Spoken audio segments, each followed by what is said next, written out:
The Alberta Pacific Grain Elevator, once capable of holding 40,000 bushels of grain, represents the agricultural icon of the prairies. Though many have disappeared over time, this one is a reminder of a once thriving agricultural and railway industry that shaped this region.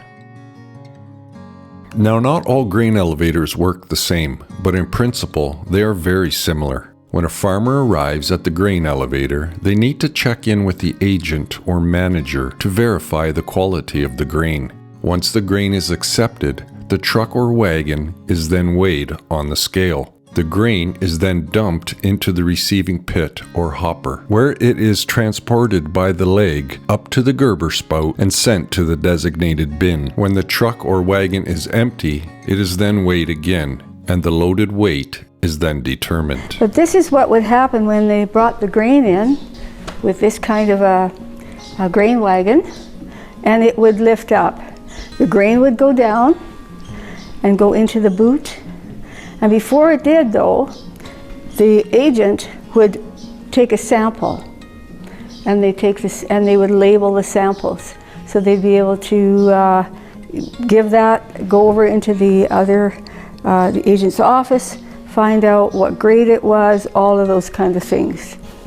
Now the pit was lined with metal, so what would happen then, there you got the grain down in the pit, and there's a gas motor in the freight office underneath, and it would run this leg, and so the grain would go up into the bins, and the agent would be able to tell it by turning this wheel, be able to decide which bin it was going to go into.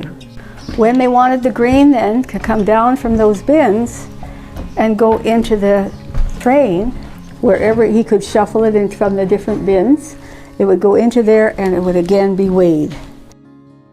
After it's weighed and the correct amount is mixed, from here it's then dropped into the pit, picked up by the leg, then it's taken up to the distributor and then sent to the spout that fills the awaiting rail car. Okay, this is the agent's office, but underneath here is where the belt that ran, we'll go in here and see this first.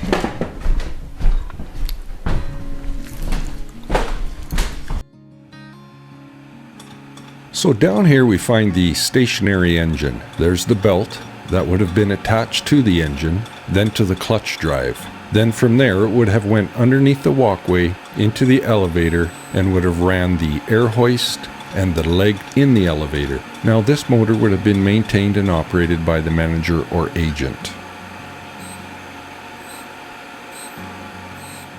The thing about this office is the agent, I mean they'd come in and this is where they picked up their checks too, but many would just come in and visit. It was like farmers coming and they would visit as part of their enjoyment.